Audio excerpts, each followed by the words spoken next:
The boutique clerk smiles, then freezes when I drop the shoes and whisper, "It can't be him. I'm 31, a florist from Asheville, North Carolina." The heels hit the floor with a soft clack, ivory satin catching the afternoon light like they're embarrassed to be part of this moment. I don't bend down to pick them up. I can't move. Behind me, that voice lingers in the air like the last note of a song I haven't allowed myself to hear in 5 years. My throat goes dry. I hear Julia, the clerk, step back slightly, her breath hitching either from the surprise or from the secondhand tension. The boutique's warm, cozy ambience feels too sharp now, like I've stepped into a memory I didn't choose to revisit. My hands twitch at my sides. I don't turn around. He doesn't say it again. Just once my name. Just Emily. No accusation in the tone, no warmth either, just a ripple of fact laid across the surface of my new life. Behind me, a small chime rings as the boutique door closes. A rush of cooler air follows, but it's not what makes me shiver. Julia whispers, "Is that your fiancé?" She sounds hopeful. I shake my head without answering. "No," I say finally, and it comes out more breath than voice. "That's someone I buried." She doesn't know what to do with that, so she gives me space. She's polite like that. She bends down and scoops up the shoes, places them back on the velvet seat. "Take your time," she murmurs, and steps into the back, phone in hand. The red recording light had been blinking, I noticed. Not on purpose. She was just filming a TikTok for the boutique's page. But now she has something else. My reaction, frozen on her screen, me caught between heels and history. I sit down. My knees feel too loose. The shoes stare at me from the bench, the little silver buckles undone, like they're trying to ask if I'm still the person who walked in here 20 minutes ago with a Pinterest board and a deposit receipt. I'm not. I'm not sure I ever was. I thought I had sealed the past up so tightly, so cleanly. I thought I had made peace with every version of myself that used to believe in forever. I thought a new dress, a new name, a new venue would rewrite what my heart still whispers when the world gets too quiet. A door creaks. Not the front, the dressing room. Allison's voice calls out, muffled through a curtain. "Em, are you okay?" I heard something drop. I stand quickly, too quickly. My heel hits the hem of the dress sample. I catch myself against the display rack, fingers curling around a lace hanger like it's a lifeline. Yeah, I lie. Just tripped. Need help? No, I'm good. The curtain rustles, and she steps out, dress half-zipped, veil pinned crookedly like a bird caught in the wind. She frowns. "You look pale." "You sure it was just the shoes?" I nod. Smile. One of those forced smiles that make your cheeks ache before they convince anyone. Maybe they're too high for me. I lost my balance for a sec. She eyes me. Allison has known me since college. She doesn't buy my lies, but she doesn't call them out either. She's kind like that. I love her for it. She shrugs. "Okay, but don't faint on me at the altar, please. I can't be the bridesmaid who catches the bride." She laughs and disappears back behind the curtain. The store's quiet again. I glance out the window. The sidewalk is empty. He's gone, or hiding, or waiting, or all three. I walk toward the fitting mirror, take the shoes in my hands. They feel heavier now, like they remember. I stare at my reflection and try to picture myself walking down an aisle that doesn't dead end into a ghost. My fingers brush the edge of a paper folder sticking out from my purse. The vendor folder. I pull it out, thumb through the pages out of habit. Deposit receipts, seating chart drafts, sample swatches, and then something else. Folded. Floral invoice. I didn't mean to bring it today, but it's here. I unfold it. Order number F. 119. Emily Carter, canceled. The 15th of August 2023. My fingers stiffen. That date, that number. Marcus had used that number once for a wedding order. It was supposed to be for his sister. But he never picked it up, never paid the rest. Said plans changed. That was the day he stopped texting me, the day I booked a one-way flight to Portland and never looked back. The clerk walks past again, gently avoiding eye contact. Her phone is no longer filming, but I can feel the tension of recorded silence hanging around me like a curtain I didn't ask to be behind. I slip the invoice back into my bag. I need air. The front door opens with a cheerful chime that feels completely disconnected from the moment. Outside, the late afternoon sun pours down like honey, warm and sticky, making everything shimmer. I take 3 deep breaths. My fingers still tremble. I don't know if he saw me. I don't know if he came here to see me. Maybe he didn't know I'd be here. Maybe it was just fate being cruel again. Or maybe it's the past sending a test. Do you still flinch when I whisper your name? My phone buzzes. Unknown number. No voicemail. I don't answer. I won't. I walk 2 blocks in silence, heart drumming a rhythm I don't recognize. Behind me, I swear I hear footsteps echoing mine. But when I turn around, there's no one there. Just a city street, wedding flyers on the lamppost, and the knowledge that somewhere Marcus R. is breathing the same air I thought I'd cleared of him. I slip into a coffee shop, order something hot just to hold it. I sit by the window and tell myself I'm not hiding, that I'm cooling down, but every time the bell over the door rings, I freeze. I look down at the shoes in the boutique's tote bag. They look beautiful, almost perfect. But I don't see the aisle anymore. I see the hallway of his apartment, the light flickering above the door. The last thing he said to me before I left, "If you walk out, don't walk back." He was right. I didn't walk back. But now, somehow, he did. Allison doesn't ask me again about the shoes. She knows when I'm building walls, and she's kind enough not to knock unless they start shaking. She spends the rest of the boutique appointment adjusting necklines, checking price tags, whispering jokes to Julia about veil lengths and flower crowns. I nod. I smile. I laugh when I'm supposed to, and all the while, I feel like I'm watching someone else move my mouth. My face in the mirror is flushed in a way that has nothing to do with bridal excitement. There's a film of silence behind every sound, like my brain is buffering something I can't let load. Allison spins in her dress and holds up her arms like a ballerina. Be honest, do I look like a cupcake or a goddess? I smirk. Goddess, maybe one who ate a cupcake. She gasps and throws a veil at me, laughing. And just like that, the tension breaks for a moment. I almost forget. Almost. Then Julia steps in, holding her phone to show Allison the clip she just filmed of her twirling. "You look amazing," Julia says. "I can even cut this into the reel for the store." Allison beams. But I notice her scroll quickly past another clip shorter, dimmer. I recognize the frozen frame. Me, standing by the mirror, eyes wide, shoes dropped. My jaw tightens. "Can I see that one?" I ask. Julia hesitates. "It auto-recorded. I wasn't filming you intentionally, I swear." I nod. "Just, can I see it?" She plays it. Just a few seconds. I hear it again. My voice barely audible. "It can't be him." Julia stops the video. "I can delete it." I shake my head. "Keep it. Maybe it'll help me believe I didn't imagine it." She gives me a careful look.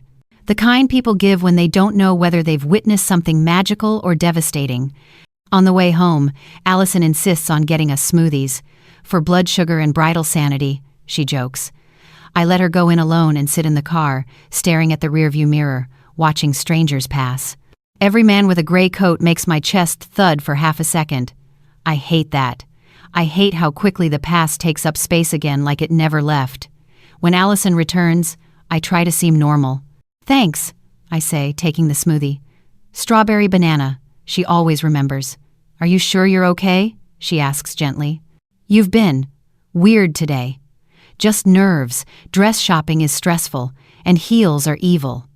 She laughs, but her eyes stay worried. "You don't have to do this, you know. If something feels wrong, nothing feels wrong." I snap, too quickly. She raises her brows. I sigh.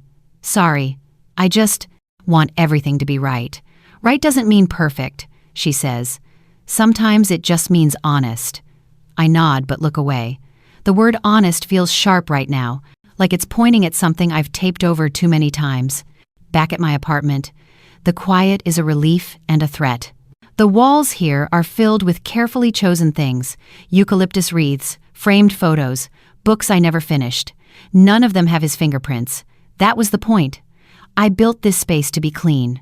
But now, the stillness feels off, like something old is breathing in the corner. I toss the boutique bag onto the couch. The shoes slide out, soft thud on the cushion. I stare at them. "You were supposed to mean something else," I whisper. I pour tea, sit on the floor, and pull out the floral invoice again. Order number F119. Delivery canceled. the 15th of August 2023. That day is etched in me. Not because it was loud, but because of how quiet it got after. That was the day I knew I couldn't go back to who I'd been. It was also the day I didn't tell Allison the full truth. Or anyone, not even myself. My phone buzzes again. Unknown number, no voicemail. I press block, then a text comes through from a different number. No name. Just, "You looked surprised." My stomach flips. I don't answer. Another text. "I wasn't sure it was you until you dropped the shoes." I delete it. Then stare at the screen like it owes me an explanation. I scroll to my contacts, hover over his name. It's not there. I deleted it years ago, but my fingers remember how to spell it. The muscle memory stings. I type M, and the suggestions appear.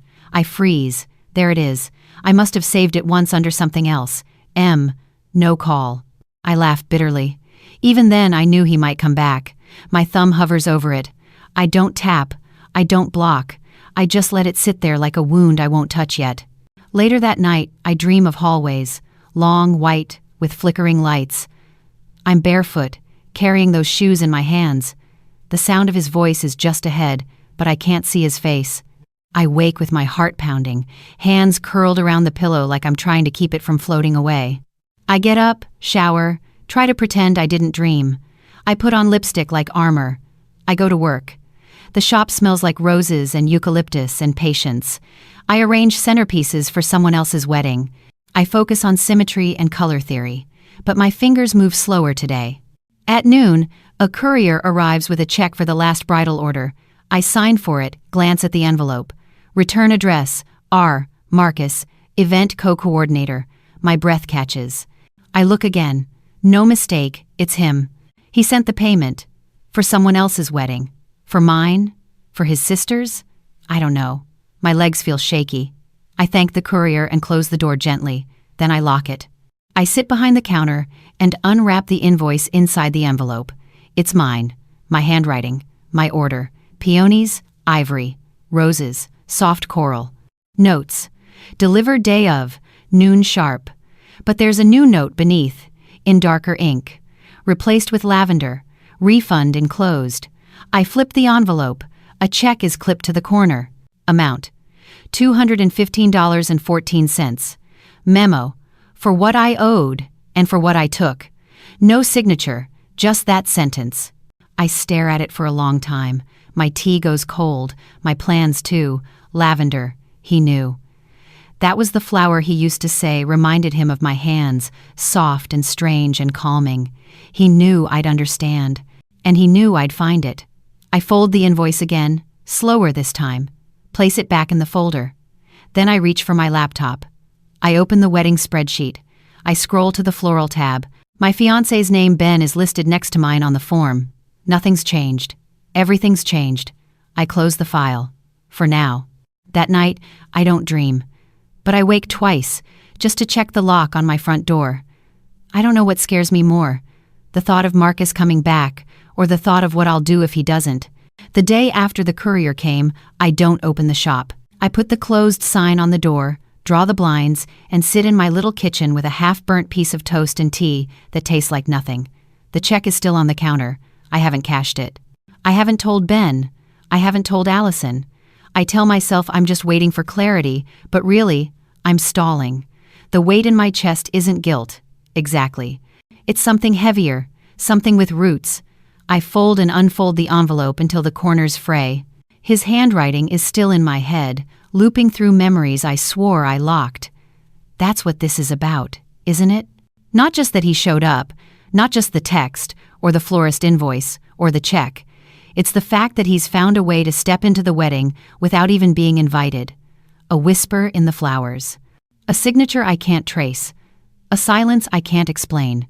I open my laptop and pull up the original invoice folder. I scroll through the past floral orders, looking for the one from his sister's wedding, the one that never happened. I find it. Order number F93. Peonies, lavender, eucalyptus. Same format, same handwriting, same delivery window. Also canceled. But this one wasn't canceled by me. There's a red slash through it and a note. Family emergency. That was the week his mother died. That was the week I told him I couldn't come to the funeral. That was the last time he called me and left a message I never listened to. I was already halfway gone by then. I told everyone he left. Maybe I even believed it. I closed the laptop. The shop smells like nothing today. Just stale air and silence. I need motion. Something physical. I grab my coat and keys and head for the park near the river, the one we used to walk through in the early spring, when the flowers were just starting to bloom and the ground still smelled like frozen dirt. I tell myself I'm not going there for any reason but air, but I walk the old path anyway. I pass the bench where he used to read while I sketched bouquet arrangements in my notebook. I pass the fountain where he once pulled me into the spray on a dare. I stop. It's still there, still broken, still chipped at the base. Some things don't change. Some things don't care if you change. My phone buzzes again. Another unknown number. This time it's not a text. It's a voicemail. I don't listen. I save it, but I don't open it.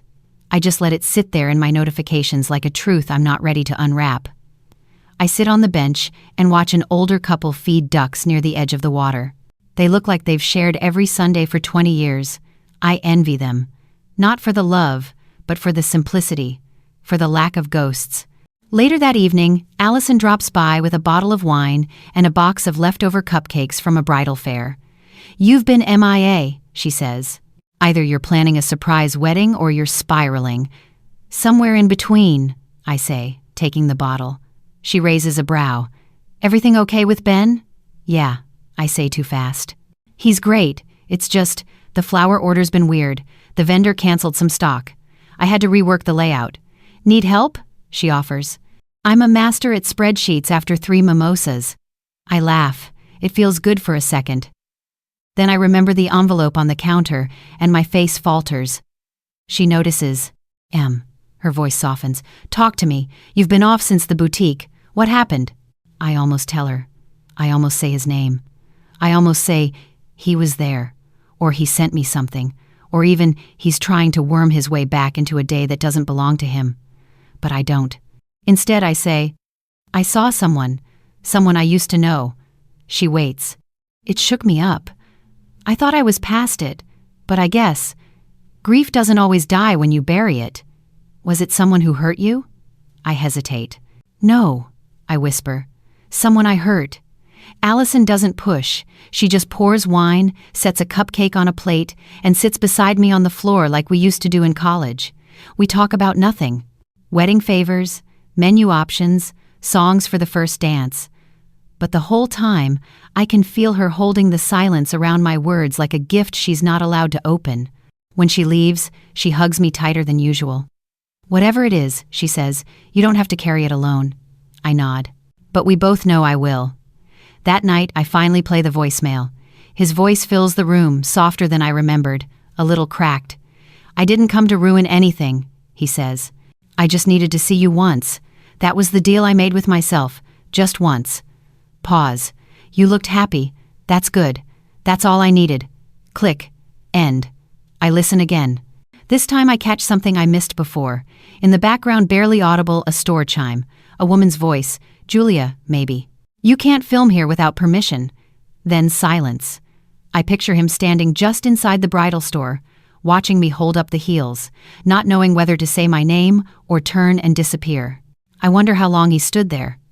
I wonder what made him speak. The next morning, I find a small envelope slipped under the flower shop door. No stamp, no address, just my name, handwritten. Inside, a single photo. A blurry shot of me in the boutique, holding the shoes, backlit by the window. I didn't know it was taken. On the back, one line in his handwriting, "You always looked forward when I stayed behind."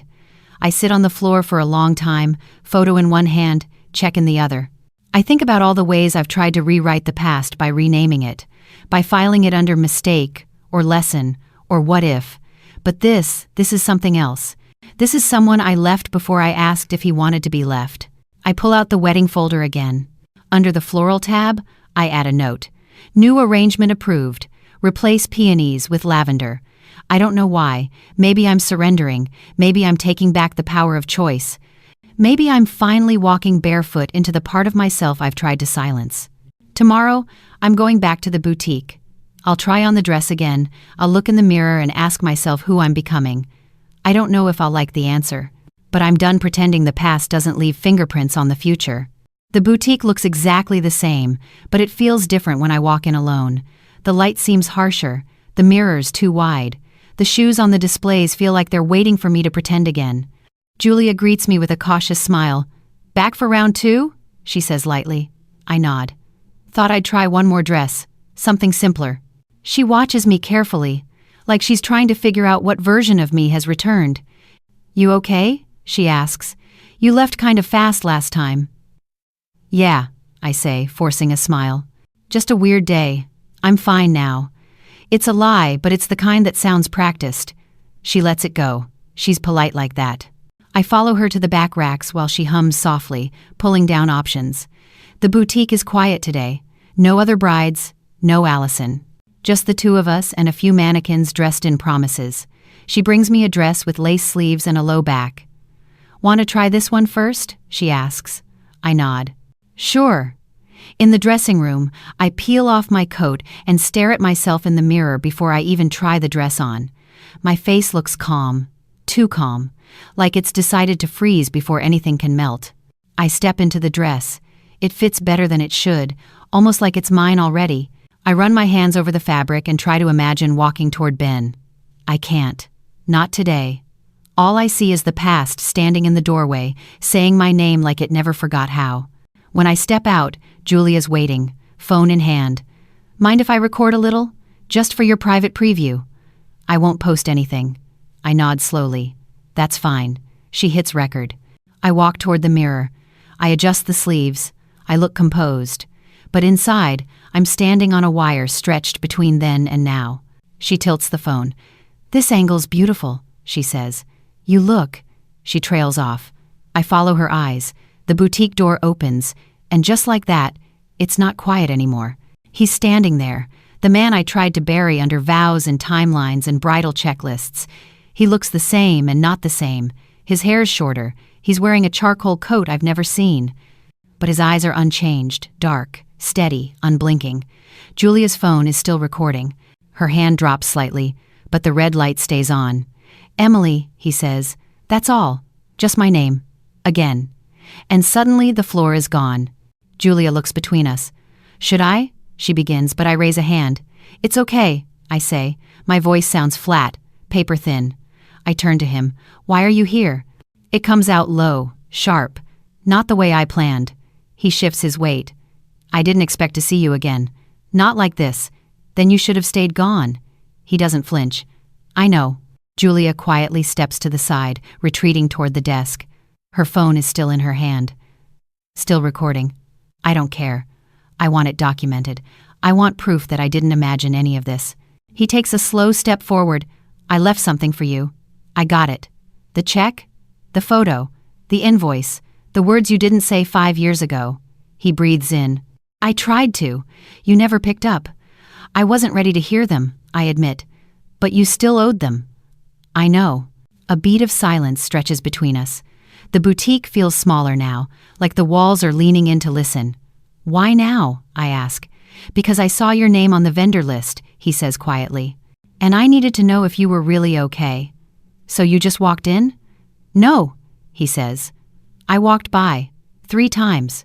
The 4th time I saw you through the window, holding shoes I never gave you, wearing a face I remembered.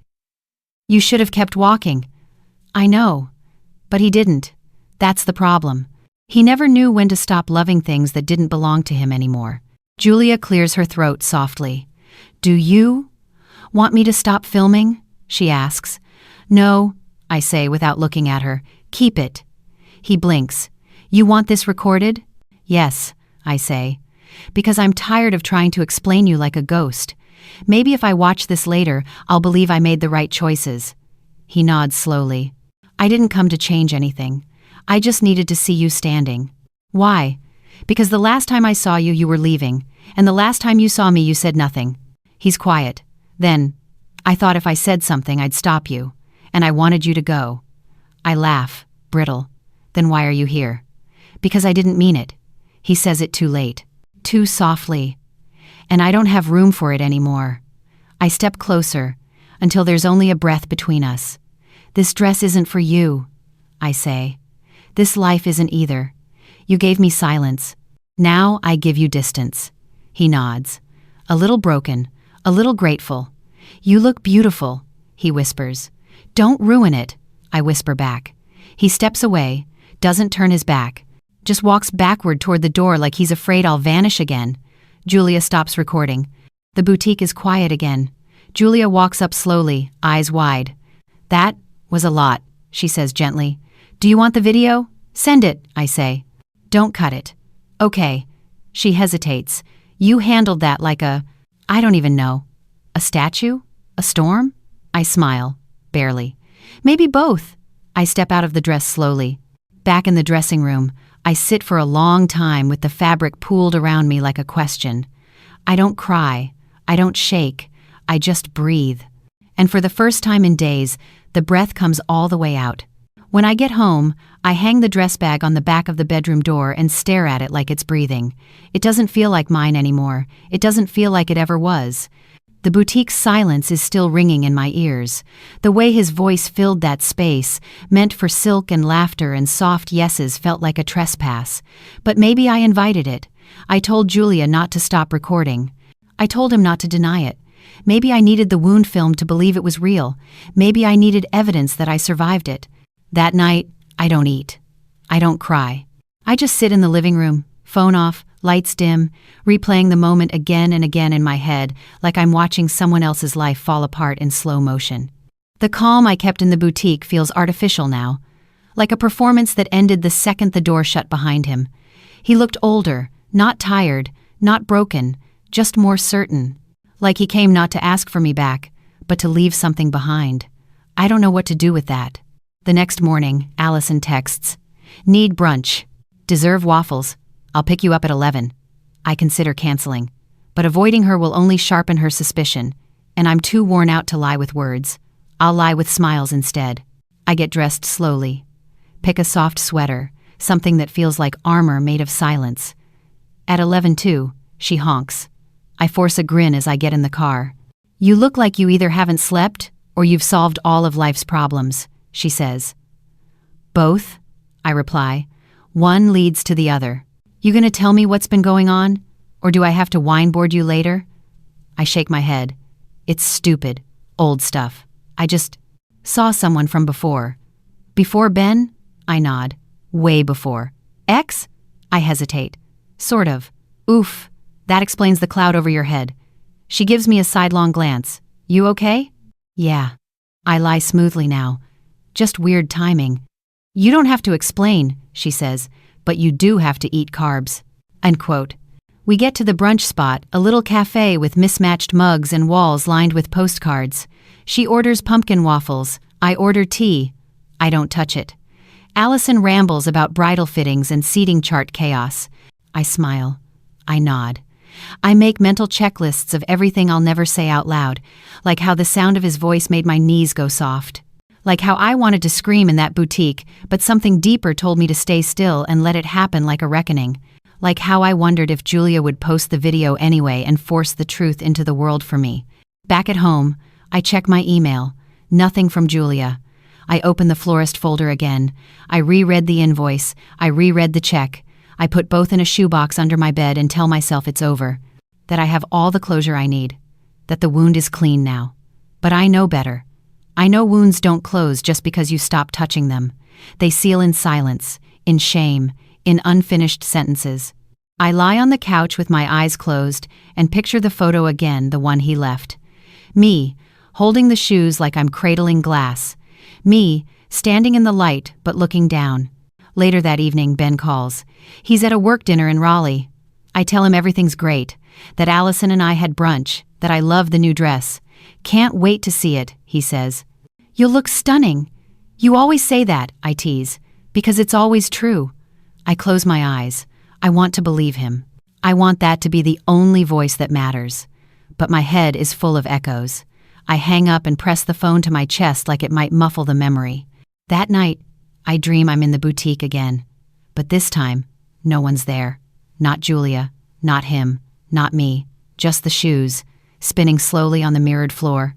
I wake up with my hand reaching for nothing, I sit up and stare into the dark. I whisper his name for the first time in 5 years, just once, just to see how it feels. It doesn't break me. But it doesn't free me either. The next morning, Julia finally sends the video. No message, just a file titled, "For You Only." I watch it. I see myself flinch. I see my hand rise. I see him speak. I see the pause, the exchange, the breath we both held. I don't cry. I don't scream. I just watch. And when it ends, I rewind it. Not to hear him again, but to see my face. To see what I became in the moment, everything unspooled. Then I do something I didn't plan. I forward it to myself again from my personal email to my florist account, just in case. Then I delete the original. I rename the file, Before the Walk. At noon, a bride comes in for a bouquet consult. She's kind, a little nervous, unsure about colors. I guide her gently. I use words like calm, grounded, soft contrast. I make her laugh. I hand her a swatch of ivory lace and say, "Hold this near your skin. That's how you'll know if it's right." She does. Her eyes widen. "That's perfect," she breathes. I nod. I smile. And I realize something I hadn't yet admitted: I'm good at helping other people choose things they're afraid of. But I haven't done that for myself in a long time. After she leaves, I sit at the design table and pull out my own bouquet notes. I cross out the peonies. I circle lavender. I add eucalyptus. Not because of him, not for him, but because I need something that smells like both forgetting and remembering. I write a new note at the bottom: soft things survive. That night, I light a candle and sit in the dark. I open the check one last time. I rip it in half, then again, then again. I flush the pieces, not as revenge, not as a symbol, just as a fact. It's done. I can't cash what doesn't belong in this life, and neither can he. The invoice finds its way back into my hands like it never left. I don't mean to touch it. I'm not looking for it. But it's there again, buried beneath the revised seating chart, under a printout of the linen color codes. A corner sticks out like it wants attention. I pull it free slowly, like I'm expecting it to bite. It doesn't. It just waits. Same paper, same number, same cancellation date, the 15th of August, 2023. That number used to mean something different, just a line item, just another piece of paper in a world of deadlines and deposits. But now it's louder, like it's humming. I set it on the table. The words blur a little in the late afternoon light. I trace the edge of the form. My handwriting is still there. The initials, the notes: peonies soft blush, lavender for aisle ends, ribbon, pale silver. At the bottom, the black ink stamp, cancelled, the 15th of August 2023, the date I left. The date I stopped answering. The date I pretended I didn't hear the voicemail, didn't notice the missed calls, didn't feel the sky shift when I walked through the airport terminal and left him behind. It wasn't a clean break. I never made it clean. I just stopped showing up. There's no bravery in that. Just avoidance, dressed like clarity. I told myself I needed space. What I meant was, I was afraid of how close we were, afraid of how permanent he made everything feel, afraid that one more day with him might make the rest of my life feel too decided. So I ran, and I took the quiet with me. I used it like a weapon. Silence can feel like safety until it becomes a cage. I pick up the invoice and hold it closer. The paper smells faintly of ink and old memory. I flip it over. There's nothing on the back. But I remember the original copy, his version. He had it framed once. Joked that it was the first thing we'd built together. "Forget the bouquet," he said. "This is our origin story." I laughed then. I thought it was cute, but I didn't believe it. He did. That's what made it worse. That's what made everything heavier. The sound of a car door slamming outside breaks the silence. I jump, heart racing, half expecting to see him at the door again. But it's just a delivery van, the florist next door getting supplies. I exhale and close my eyes. I don't want to be afraid of footsteps. I don't want to jump at shadows that used to hold me. I fold the invoice carefully and place it in the drawer next to the tea bags and the lighter I never use. Not to hide it, but to put it down, like a stone I've carried too long. I whisper, "That's enough." Not to anyone, just to myself. It doesn't echo, but it settles. Later, I go to the flower market alone. I walk the rows slowly, fingers grazing petals like prayer beads. The vendor sees me, nods, points to the fresh lavender bundles. I pause. I pick one up. Press it to my face. It smells like everything I've tried to forget, but also like everything I once hoped for. I take 3 bundles. I don't know why. I tell him it's for a client. He doesn't ask. He just wraps it in brown paper and hands it to me gently, like he knows. At home, I unwrap it slowly. I place the bundles on the kitchen counter and stare at them. Then I go to the closet and pull out the old design book I haven't opened since I left Portland. The pages are stiff from disuse, but the sketches are still there. One bouquet design in particular: peonies, lavender, eucalyptus. The title scribbled above it: August, no year. Just the month. I run my finger across the lines. My throat tightens. I flip to the next page. A new design begins to form in my head. Not for a client. For me. I don't know what the wedding will look like anymore. I don't know what I'm wearing. I don't know what I'm walking into. But I know what I'm carrying. I sketch it quickly, looser this time. Fewer peonies. More air. Lavender. Still. But not central. Just an edge. A breath. A memory. I add rosemary for courage. White freesia for clarity. I write, no ribbon.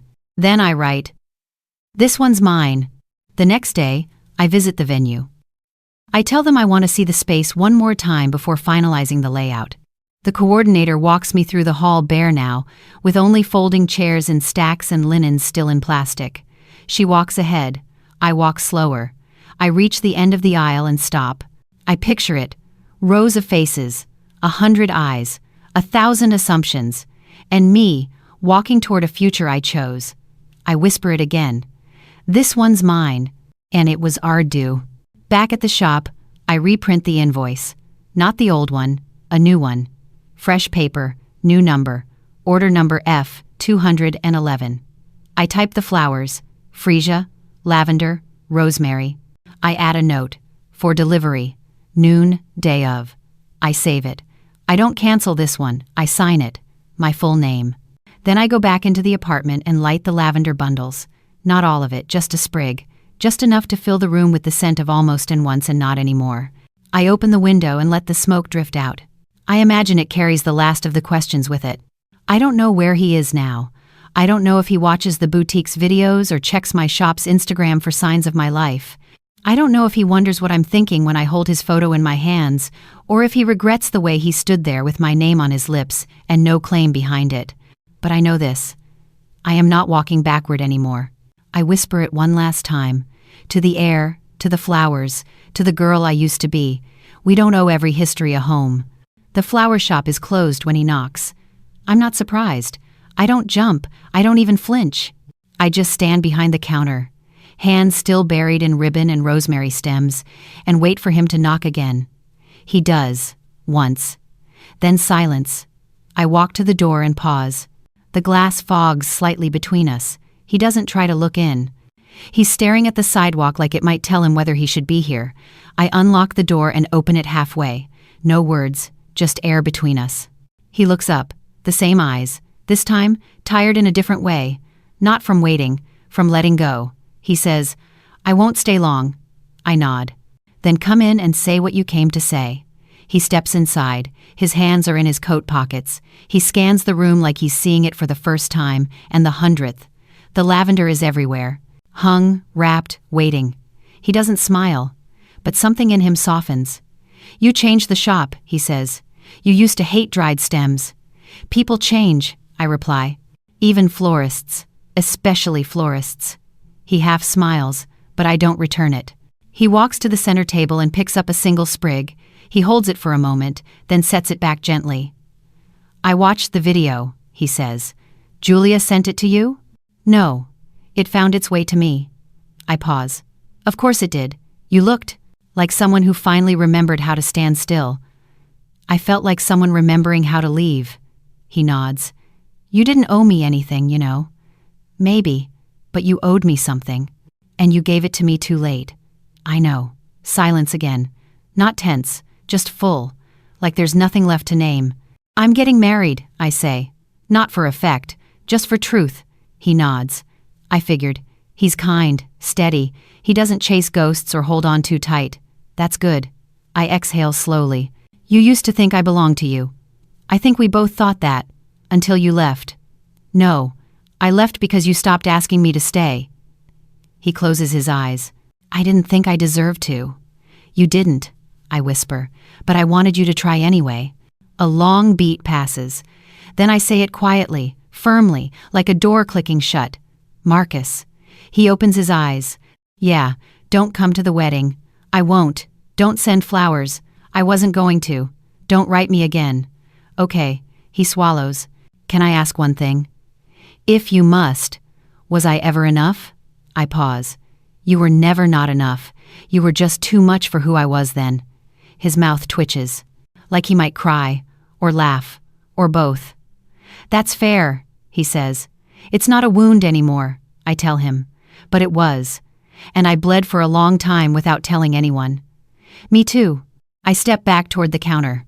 I pick up a bundle, lavender, rosemary, and one single freesia bloom. I hand it to him.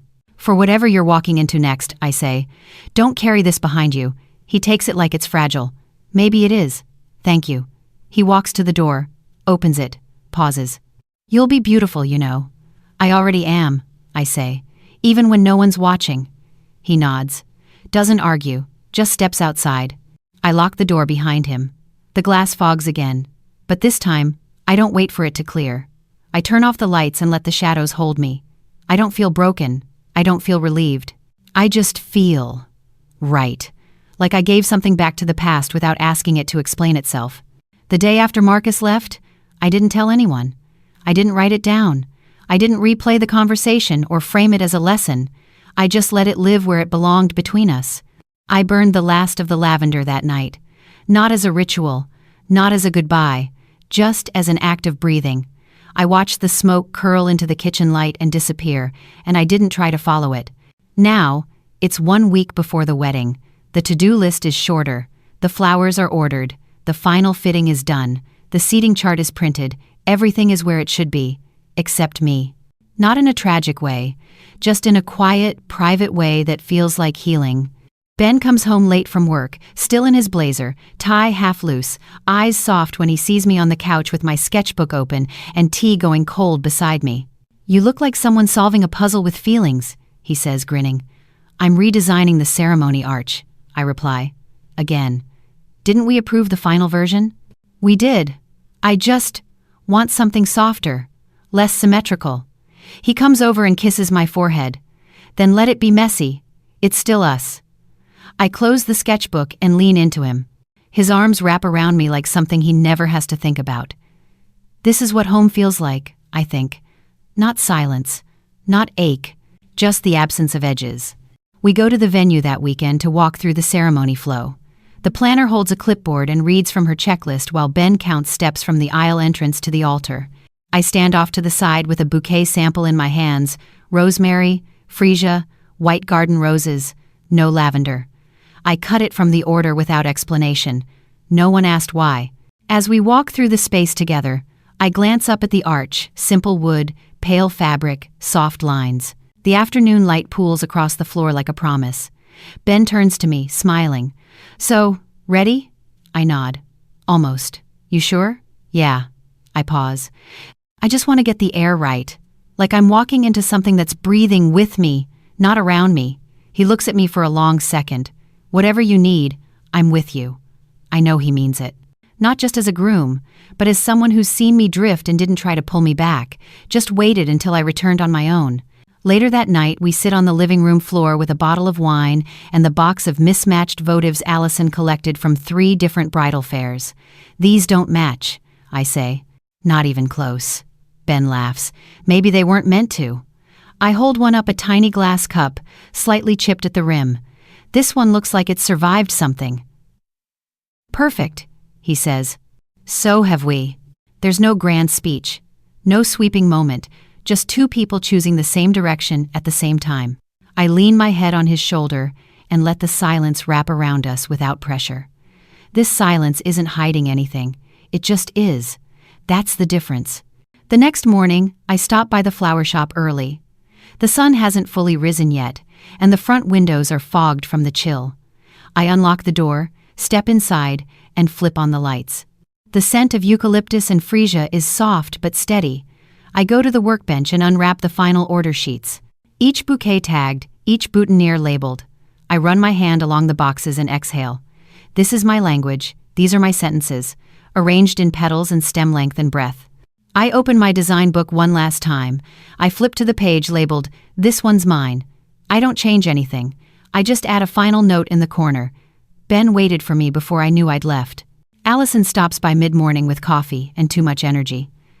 "How's the bride?" she says, already halfway into the shop. Not crying, not screaming, not Googling elopement laws. So amazing. I smile. And the maid of honor? Running on caffeine and playlist edits. I swap the aisle song again. I raise an eyebrow. Again? "You'll thank me. It's perfect now." She pulls out her phone. "Want to hear it?" I nod. She plays the track. It's soft, slow at first, then it builds hopeful, open, like something unlocking. My throat catches. Not because of the song itself, but because I finally feel it land. I'm not bracing anymore. I'm not waiting for someone to take the moment from me. I get to walk into it, with both feet and eyes open. That night, I write a letter. Not to Marcus, not to anyone else, just to myself. I fold it and place it in the same shoebox where the original invoice once lived. The box is mostly empty now. That's the point. The only thing I leave inside is the freesia bloom from my sample bouquet. Pressed flat, slightly bruised, still fragrant. At the bottom of the letter I write, "Soft things survive, even me." The morning of the wedding arrives with an unsettling kind of stillness. The sky is a soft gray, not dramatic, not ominous, just hushed, like the air is waiting. I wake early, too early. The house is quiet. Allison is still asleep in the guest room, curled around a sleep mask and half a playlist's worth of forgotten songs. I sit on the kitchen floor with tea, I don't drink, and watch the minutes slip across the stovetop clock like they're trying not to be noticed. I'm not nervous. Not exactly. It's something else. Like standing in a doorway, hand on the knob, knowing what's on the other side is good, but also knowing once you cross that line, 100 other doors behind you seal shut for good. I used to be afraid of that. Not anymore. Now I just want to walk through without flinching. Allison appears mid-yawn in a hoodie that says bridesmaid mode activated and a face that says not yet. "You up early," she says. "Too early," I reply. "You good?" "I think so." She eyes me. "You've got that pre-moment stillness, like when someone's about to dive into deep water. Maybe I am. You bringing your floaties?" "Just rosemary and a ribbon." She grins and ruffles my hair. "Then let's get you married." The prep hours blur, makeup, hair, steaming the dress, minor zipper crises. The bouquet is delivered at exactly noon, wrapped, balanced, perfect. I unwrap it alone. There's a note from the florist team. Just one line, "Everything carried is chosen." I smile. I like that. It feels true. I hold the bouquet and stare at my reflection. Not the dress, not the hair, just the eyes. I look older, not tired, resolved. Like someone who has looked at all her past lives and said, "I'm keeping this one." At the venue, the air is warmer than expected. Guests begin to arrive in slow waves. Voices filter through the hallway where I'm hidden behind a curtain with Allison and the planner. The music starts faintly Allison's choice, and I feel the sound land in my chest like a steady breath.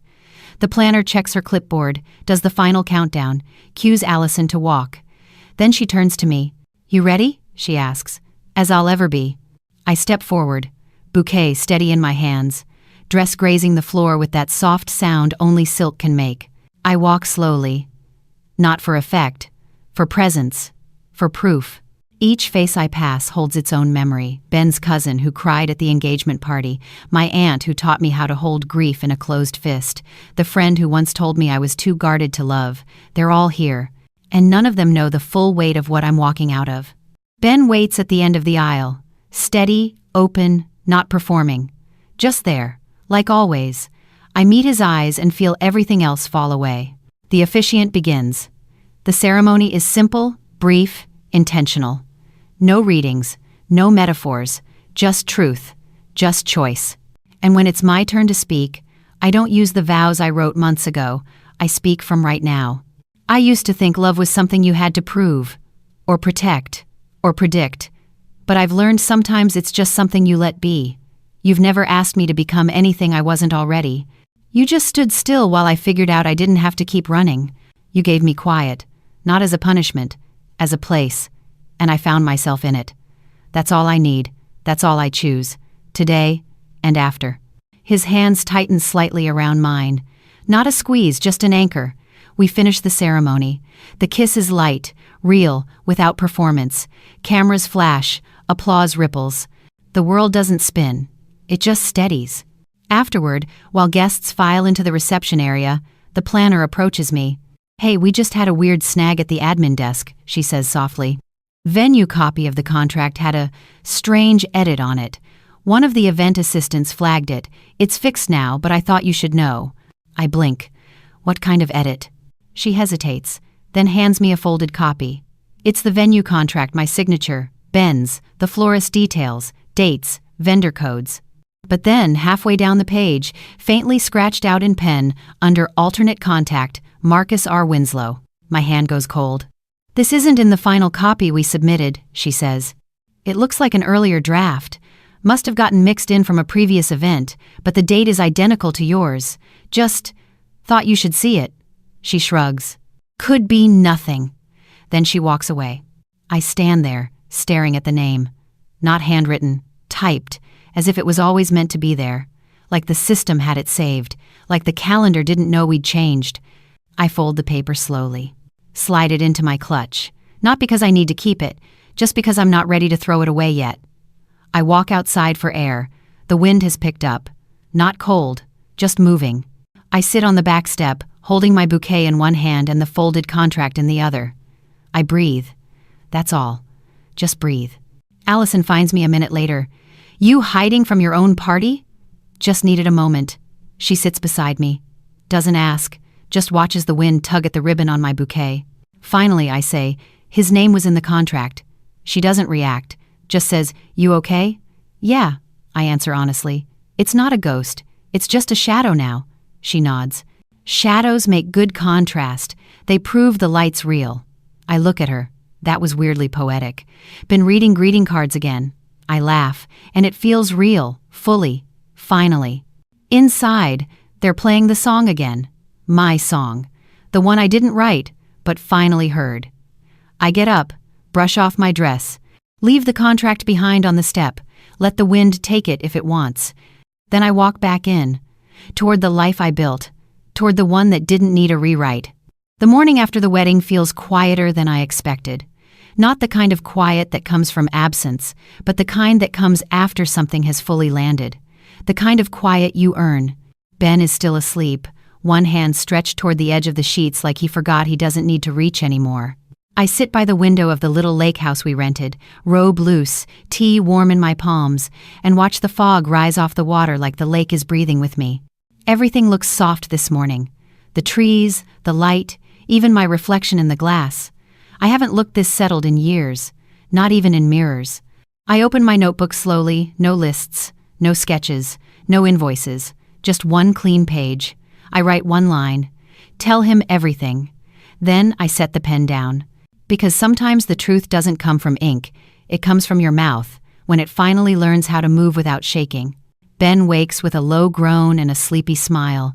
He pulls me back into bed and wraps his arms around me like we've done this for years. Maybe we have, in pieces. In every soft moment we both chose to stay. "You look peaceful," he says, eyes still closed. "I feel clear," I whisper. Like the space in my chest finally has room for just one thing. He kisses my forehead. "That's a good way to start a marriage." I nod, then I pause. "Ben?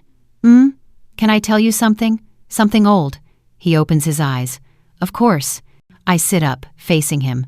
My voice is quiet but steady. "Before you, there was someone. It wasn't a clean ending.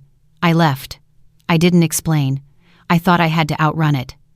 He watches me, doesn't interrupt, doesn't flinch. Just listens. I go on. I saw him again, twice. Once at the boutique, once at the shop. I swallow. He didn't try to undo anything, but the past. It came back for a moment, and I let it. Ben nods slowly. "Did you want to go back?" "No." I say it quickly. Then again, slower. No.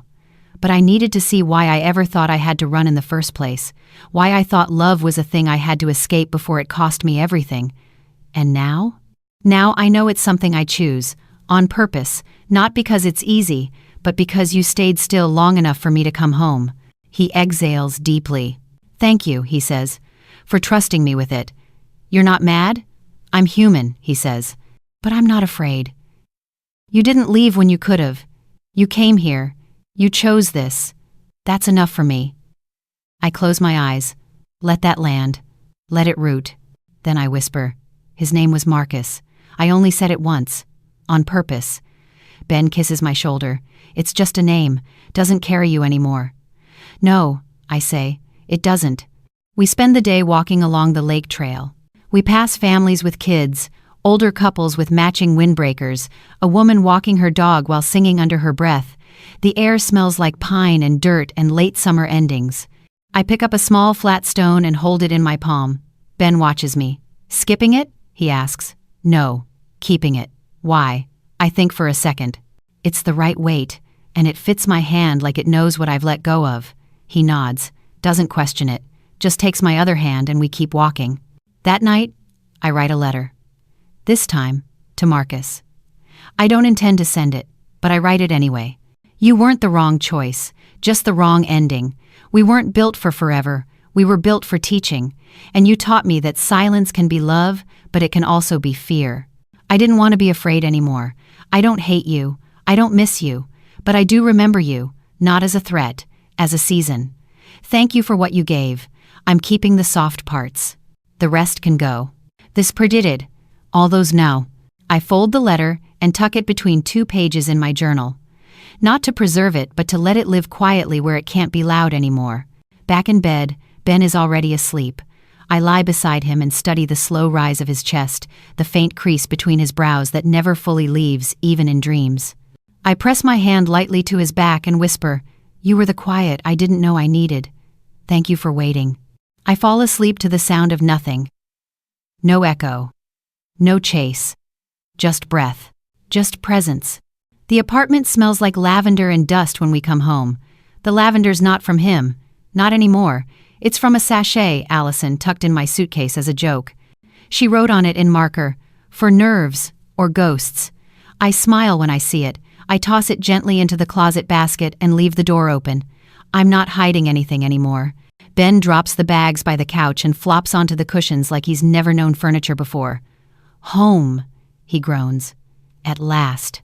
I kiss his forehead. "We're disgusting," I say. "And I love it." He pulls me down beside him, arms tangled around mine. "I could stay here forever." "You'll have to." "You married me. Best poor decision of my life." We spend the afternoon unpacking, slowly pausing to laugh, to share, to remember. I find the flat stone from the lake folded inside a sock. I place it on the windowsill, next to the little thrift store mirror and the dried freesia from my bouquet. That's where it belongs now. Not as a shrine. Just as a fact. Later, when he heads out to grab groceries, I sit at the table alone. The light has shifted late golden hour, soft shadows on wood. I open my laptop. I log into the florist account. My cursor hovers over the tab labeled Archived Orders. I scroll until I find it. Order F-119, the canceled one, the one that once meant more than I was ready to admit. I open the details. The name at the bottom still reads, R. Winslow. Pickup originally scheduled for the 15th of August 2023.